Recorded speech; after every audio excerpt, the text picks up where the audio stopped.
اعوذ باللہ من الشیطان الرجیم بسم اللہ الرحمن الرحیم۔ ناظرین، ملک الموت نے کہا کہ موت کی تکلیف قبر اور جہنم کے عذاب سے کئی زیادہ ہے، اور حضور اکرم صلی اللہ علیہ وسلم نے فرمایا کہ موت کی تکلیف سے نجات صرف یہ ایک تسبیح پڑھا کرو۔ ایک مرتبہ نبی کریم صلی اللہ علیہ وسلم کی بارگاہ اقدس میں 4 مقرب فرشتے حاضر ہوئے۔ ان میں سے حضرت جبرائیل امین علیہ السلام نے عرض کیا کہ اللہ کے نبی، آپ کا امتی روزانہ یہ کلام 10 مرتبہ کہے، میں اسے پل صراط سے برق خاطف کی طرح گزار دوں گا۔ پھر حضرت میکائیل علیہ السلام نے عرض کیا کہ اے اللہ کے محبوب نبی،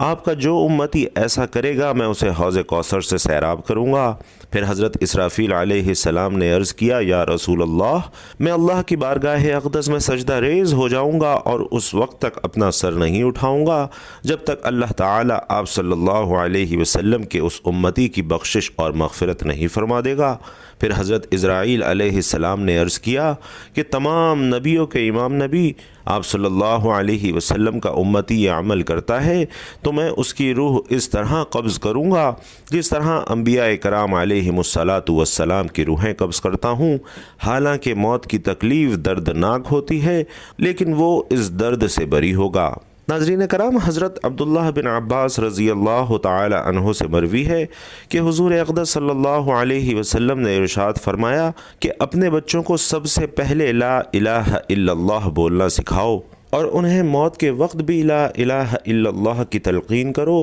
کیونکہ جس کا پہلا اور آخری کلام لا الہ الا اللہ ہو اور پھر وہ 1000 برس بھی زندگی گزارے تو اس سے ایک گناہ کے بارے میں بھی نہیں پوچھا جائے گا۔ اسی طرح حضرت ابو ہریرہ رضی اللہ تعالی عنہ روایت کرتے ہیں کہ جب مریض پر مرض شدید ہو جائے تو اس کو کلمہ طیبہ زبردستی نہ پڑھاؤ بلکہ اسے تلقین کرو، یعنی کہ اس کے پاس پڑھتے رہو، کیونکہ کبھی کسی منافق کا خاتمہ کلمہ طیبہ پر نہیں ہوا۔ اور ارشاد باری تعالی ہے کہ جو اٹھتے بیٹھتے اور لیٹتے یعنی ہر حال میں اللہ کو یاد کرتے ہیں اور زمین و آسمان کی پیدائش میں غور و فکر کرتے ہیں، وہ بے ساختہ پکار اٹھتے ہیں کہ اے ہمارے رب، تو نے یہ سب کچھ بیکار اور بے مقصد پیدا نہیں کیا۔ اور ایک اور جگہ اللہ رب العزت ارشاد فرماتا ہے، اور ہم نے آسمانوں اور زمین کو اور جو کچھ ان کے درمیان میں ہے محض بے مقصد نہیں بنایا، بلکہ ہم نے تو انہیں خاص مصلحت کے تحت بنایا ہے، لیکن اکثر لوگ اس حقیقت سے بے خبر ہیں۔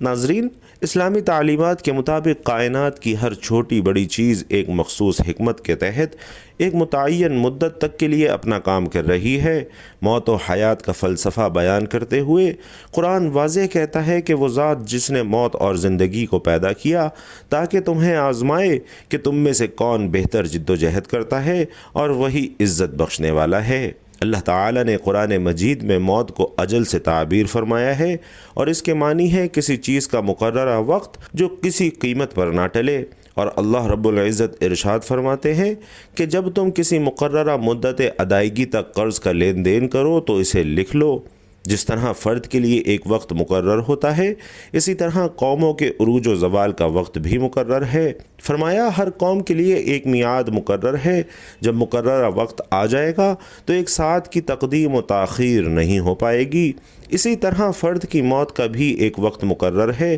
جیسا کہ ارشاد باری تعالی ہے کہ بے شک اللہ کی طرف سے جب موت کا مقررہ وقت آ جائے تو وہ ٹلتا نہیں ہے۔ پیارے نبی صلی اللہ علیہ وسلم فرماتے ہیں کہ دنیا میں اس طرح رہو جیسے تم ایک راہ چلتے مسافر ہو یا کسی منزل کے راہی ہو۔ اور حضرت عبداللہ بن عمر رضی اللہ تعالی عنہ کہا کرتے، جب شام ہو جائے تو صبح کا انتظار نہ کرو، اور جب صبح ہو جائے تو شام کا انتظار نہ کرو، اور بیماری سے پہلے صحت کو غنیمت سمجھو اور موت سے پہلے زندگی کو غنیمت سمجھو۔ ناظرین، پیارے آقا صلی اللہ علیہ وسلم نے فرمایا کہ دنیا آخرت کی کھیتی ہے، یعنی دنیا میں ایمان اور عمل کی جو فصل کاشت کرو گے آخرت میں اسی کا پھل ملے گا۔ اور قرآن کے مطابق زندگی مقصد کے حصول کی جد و جہد سے عبارت ہے اور موت اس کے اخروی انجام سے۔ اس لیے انسانی زندگی کا بامقصد ہونا خود نظام کائنات کے جواز کی بنیادی دلیل ہے، اور قرآن حکیم کے مطالعے سے یہ بات ثابت ہوتی ہے کہ انسان کی زندگی کا مقصد اور نصب العین اخلاقی کمال کا حصول ہے۔ ارشاد باری تعالی ہے، اور نصیحت کرتے رہو کہ نصیحت ایمان والوں کو نفع دیتی ہے، اور یہ کہ میں نے جنوں اور انسانوں کو صرف اس لیے پیدا کیا ہے کہ وہ میری بندگی کریں۔ تو ناظرین، اس آیت میں انسانی زندگی کا مقصد اور اس کی غرض تخلیق بیان کر دی گئی ہے کہ انسانوں کو پیدا کرنا اللہ کی کسی اپنی حاجت کے لیے نہیں تھا، کیونکہ وہ ذات تو بے نیاز اور غنی ہے، اور اللہ خود ارشاد فرما رہا ہے کہ بے شک اللہ ہی ہر ایک کو روزی دینے والا، بڑی قوت اور قدرت والا ہے۔ جبکہ سورۃ الزمر میں ہے کہ اگر تم ناشکری کرو تو یاد رکھو کہ اللہ تعالیٰ تم سب سے بے نیاز ہے،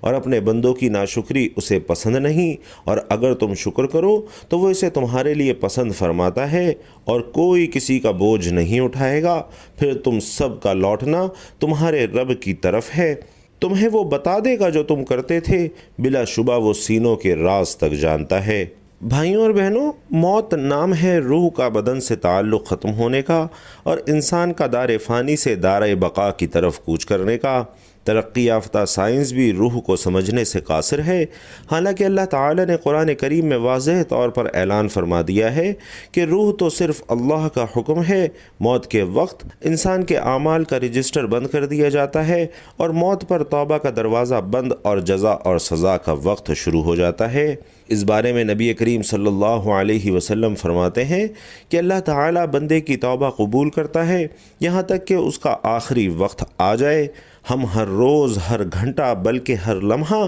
اپنی موت کے قریب ہوتے جا رہے ہیں۔ سال، مہینے اور دن گزرنے پر ہم کہتے ہیں کہ ہماری عمر اتنی ہو گئی، لیکن حقیقت تو یہ ہے کہ یہ ایام ہماری زندگی سے کم ہو گئے ہیں، اور اللہ تبارک و تعالی نے اپنے پاک کلام کی متعدد آیات میں موت اور اس کی حقیقت کو بیان کیا ہے۔ ہر جاندار کو موت کا مزہ چکھنا ہے، اور تم سب کو تمہارے اعمال کے پورے بدلے قیامت ہی کے دن ملیں گے۔ پھر جس کو دوزخ سے بچا لیا گیا اور جنت میں داخل کر دیا گیا، وہی صحیح معنوں میں کامیاب ہو گیا، اور یہ دنیاوی زندگی تو جنت کے مقابلے میں دھوکے کے سامان کے سوا کچھ بھی نہیں ہے۔ اس آیت میں اللہ تبارک و تعالی نے انسانوں کی کامیابی کے معیار کا ذکر کیا ہے، اور وہ یہ ہے کہ اس حال میں ہماری موت آئے کہ ہمارے لیے جہنم سے چھٹکارے اور دخول جنت کا فیصلہ ہو چکا ہو۔ سورۃ الرحمن میں اللہ رب العزت فرماتے ہیں، اس زمین میں جو کوئی ہے فنا ہونے والا ہے، اور صرف تمہارے پروردگار کی جلال والی اور فضل و کرم والی ذات باقی رہے گی۔ جبکہ سورۃ القصص میں فرمایا گیا ہے کہ ہر چیز فنا ہونے والی ہے سوائے اللہ کی ذات کے، حکومت اسی کی ہے اور اسی کی طرف تمہیں لوٹ کر جانا ہے۔ اور سورۃ الانبیاء میں یہ بھی ارشاد فرمایا کہ اے پیغمبر، تم سے پہلے بھی ہمیشہ زندہ رہنا ہم نے کسی فرد بشر کے لیے طے نہیں کیا، چنانچہ اگر تمہارا انتقال ہو گیا تو کیا یہ لوگ ایسے ہیں جو ہمیشہ زندہ رہیں؟ ہر جاندار کو موت کا مزہ چکھنا ہے، اور ہم تمہیں آزمانے کے لیے بری اور اچھی حالتوں میں مبتلا کرتے ہیں، اور تم سب ہمارے ہی پاس لوٹ کر آؤ گے۔ ناظرین محترم، یہ دنیا فانی ہے اور زندگی وقتی، اخروی ابدی زندگی کی تیاری کے لیے پہلا اور آخری موقع ہے۔ اللہ رب العزت فرماتا ہے، یہاں تک کہ جب ان میں سے کسی پر موت آ کھڑی ہوگی تو وہ کہے گا کہ اے میرے پروردگار، مجھے واپس بھیج دیجئے تاکہ جس دنیا کو میں چھوڑ آیا ہوں اس میں جا کر نیک اعمال کروں۔ ہرگز نہیں، یہ تو بس ایک بات ہے جو وہ کہہ رہا ہے۔ اب ان سب مرنے والوں کے پیچھے ایک برزخ ہے جب تک کہ وہ دوبارہ اٹھائے جائیں۔ تو ناظرین، ضروری ہے کہ ہم افسوس کرنے یا آنسو بہانے سے قبل اس فانی دنیاوی زندگی میں ہی اپنے رب کو راضی کرنے کی کوشش کریں، تاکہ ہماری روح ہمارے بدن سے اس حال میں جدا ہو کہ ہمارا خالق و مالک ہم سے راضی ہو۔ یہ دنیاوی زندگی کھیل کود کے سوا کچھ بھی نہیں ہے، اور حقیقت یہ ہے کہ دار آخرت ہی اصل زندگی ہے، اگر یہ لوگ جانتے ہوتے۔ اور پیارے نبی صلی اللہ علیہ وسلم کیا ارشاد فرما رہے ہیں کہ 5 امور سے قبل 5 امور سے فائدہ اٹھایا جائے۔ ناظرین، بڑی ہی قیمتی حدیث ہے۔ حضور علیہ الصلاۃ والسلام کہہ رہے ہیں، کہ بڑھاپا آنے سے قبل جوانی کو غنیمت سمجھو، مرنے سے قبل زندگی کو غنیمت سمجھو، کام آنے سے قبل خالی وقت کو غنیمت سمجھو، غربت آنے سے قبل مال کو غنیمت سمجھو، اور بیماری سے قبل صحت کو غنیمت سمجھو۔ لہٰذا ہمیں توبہ کر کے نیک اعمال کی طرف سبقت کرنی چاہیے۔ اور اللہ رب العزت ارشاد فرماتا ہے کہ اے مومنو، تم سب اللہ کے سامنے توبہ کرو تاکہ تم کامیاب ہو جاؤ۔ اسی طرح اللہ رب العزت کا حکم ہے کہ اے میرے بندو، جنہوں نے اپنی جانوں پر زیادتی کر رکھی ہے، یعنی گناہ کر رکھے ہیں، اللہ کی رحمت سے مایوس نہ ہو، یقین جانو کہ اللہ سارے کے سارے گناہ معاف کر دیتا ہے، یقیناً وہ بہت بخشنے والا بڑا مہربان ہے۔ اور حضور علیہ الصلاۃ والسلام کا ارشاد ہے کہ لذتوں کو ختم کرنے والی موت کو کثرت سے یاد کیا کرو۔ اور حضور علیہ الصلاۃ والسلام نے یہ بھی فرمایا کہ قبروں کی زیارت کیا کرو کہ اس سے تمہیں آخرت یاد رہے گی۔ حضرت عبداللہ بن ابو اولیٰ رضی اللہ تعالیٰ عنہ فرماتے ہیں کہ ایک آدمی بارگاہ رسالت صلی اللہ علیہ وسلم میں حاضر ہوا اور عرض کی کہ اے اللہ کے نبی، ساتھ میں ایک نوجوان کی موت کا وقت قریب ہے، اسے کلمہ پڑھنے کے لیے کہا جاتا ہے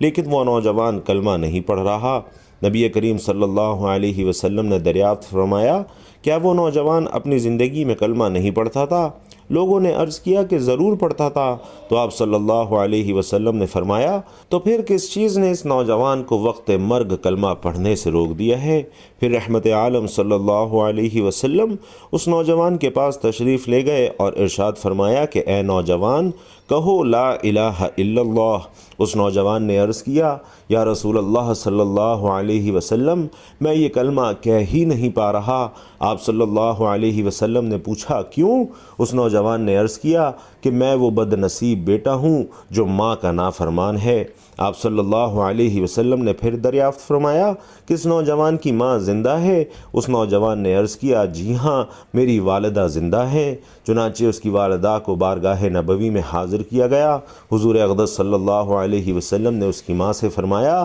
یہ نوجوان تمہارا بیٹا ہے؟ اس نے کہا، جی ہاں آپ صلی اللہ علیہ وسلم، یہ میرا بیٹا ہے۔ تو رسول اکرم صلی اللہ علیہ وسلم نے فرمایا، اگر ایک زبردست آگ جلائی جائے اور تم سے کہا جائے کہ اگر تم اپنے اس بیٹے سے راضی نہ ہوئی تو اس نوجوان کو آگ میں ڈال دیا جائے گا، تم اس وقت کیا کرو گی؟ وہ عورت روتے ہوئے عرض گزار ہوئی کہ میں اپنے بیٹے کو معاف کر دوں گی۔ آپ صلی اللہ علیہ وسلم نے فرمایا، پھر تم اللہ اور ہمیں گواہ بنا کر کہو کہ تم اس سے راضی ہو گئی ہو۔ اس نوجوان کی ماں نے عرض کیا کہ میں اپنے بیٹے سے راضی ہوں۔ پھر حضور اقدس صلی اللہ علیہ وسلم نے اس نوجوان سے فرمایا، اب کہو لا الہ الا اللہ۔ اس نوجوان نے لا الہ الا اللہ محمد الرسول اللہ کہا تو اللہ کے نبی صلی اللہ علیہ وسلم نے فرمایا، تمام تعریفیں اس اللہ کے لیے ہیں جس نے میرے طفیل اسے جہنم سے بچا لیا۔ اور قرآن مجید میں ارشاد ہوا کہ ایک آدمی کو وقت وفات کلمہ پڑھنے کی تلقین کی گئی تو اس نے کہا، میں نہیں پڑھ سکتا کیونکہ میری نشست تو برخاست ایسے برے لوگوں کے ساتھ تھی جو مجھے حضرت سیدنا ابو بکر صدیق رضی اللہ تعالی عنہ اور حضرت عمر فاروق رضی اللہ تعالی عنہ کو برا بلا کہنے کا کہتے تھے۔ ناظرین، حضرت ابو ہریرہ رضی اللہ تعالی عنہ روایت کرتے ہیں کہ نبی کریم صلی اللہ علیہ وسلم نے فرمایا کہ ملک الموت حضرت اسرائیل علیہ السلام نے قبض روح کے وقت ایک شخص کے اعضاء چیر کر دیکھے لیکن کوئی نیک عمل نہ پایا۔ پھر اس کا دل چیر کر دیکھا تو اس میں بھی کوئی بھلائی نہ پائی۔ پھر جبڑے چیرے تو اس کی زبان کی نوک سے چھٹی ہوئی تھی، یعنی وہ لا الہ الا اللہ کہہ رہا تھا، اور بس اسی کلمہ توحید کی بدولت اس کی بخشش اور مغفرت کر دی گئی۔ جب بندے کی موت کا وقت آتا ہے تو بائیں جانب والا فرشتہ دائیں جانب والے فرشتے سے کہتا ہے کہ نرمی کر، دائیں والا کہتا ہے نہیں کروں گا، ہو سکتا ہے یہ سختی دیکھ کر ہی کلمہ پڑھ لے تو میں اسے لکھ لوں۔ اور حضرت سیدنا ابو ہریرہ رضی اللہ تعالی عنہ اور حضرت ابو سعید خدری رضی اللہ تعالی عنہ روایت کرتے ہیں کہ جس نے وقت وفات یہ کلمات کہہ لیے آگ اسے کبھی نہ جلائے گی، اور وہ دعا یہ ہے، لا الہ الا اللہ واللہ اکبر ولا حول ولا قوت الا باللہ العلی العظیم، یعنی اللہ کے سوا کوئی عبادت کے لائق نہیں، اللہ سب سے بڑا ہے اور نیکی کی قوت اور گناہ سے بچنے کی طاقت بلند عظمت والے رب العالمین کی طرف سے ہی ہے۔ حضرت سعد بن ابی وقاص رضی اللہ تعالی عنہ سے روایت ہے کہ حضور اکرم صلی اللہ علیہ وسلم نے ارشاد فرمایا، کیا میں تمہیں اللہ تعالی کا اسم اعظم نہ بتاؤں؟ حضرت یونس علیہ السلام کی یہ دعا لا الہ الا انت سبحانک انی کنت من الظالمین اسم اعظم ہے۔ جس شخص نے مرض وفات میں اسے 40 مرتبہ پڑھ لیا اور پھر اسی میں اس کی وفات ہو گئی تو اسے شہید کا اجر دیا جائے گا، اور صحت یاب ہو گیا تو ایسا ہوا کہ گناہوں سے پاک صاف ہو چکا ہوگا۔ ام المومنین حضرت عائشہ رضی اللہ تعالی عنہا سے مروی ہے کہ آپ فرماتی ہیں، اپنی مجلس کو حضور اکرم صلی اللہ علیہ وسلم پر درود پڑھنے اور عمر بن خطاب کے ذکر کے ساتھ مزین کرو۔ اور روایت ہے کہ ایک عورت حضرت حسن بصری کے پاس آئی اور عرض کی کہ میری بیٹی فوت ہو گئی ہے اور میں اسے خواب میں دیکھنا چاہتی ہوں۔ حضرت حسن بصری نے اس سے فرمایا کہ 4 رکعت نفل عشاء کی نماز کے بعد اس طرح پڑھ کہ ہر رکعت میں سورۃ الفاتحہ 1 مرتبہ اور پھر سورۃ الکوثر، پھر نبی کریم صلی اللہ علیہ وسلم پر درود شریف کا نذرانہ پیش کر۔ اس عورت نے ایسا ہی کیا۔ خواب میں اس عورت نے اپنی لڑکی کو دیکھا کہ وہ عذاب میں مبتلا ہے، جسم پر گھندک کا لباس ہے اور ہاتھ بندھے ہوئے ہیں، پاؤں میں آگ کی زنجیر ہے۔ جب وہ عورت بیدار ہوئی تو صبح سارا خواب حضرت حسن بصری کو سنایا۔ آپ نے فرمایا کہ صدقہ کر اور نبی کریم صلی اللہ علیہ وسلم پر درود کی کثرت کر۔ حضرت حسن اسی رات سوئے تو عالم خواب میں اپنے آپ کو جنت میں پایا۔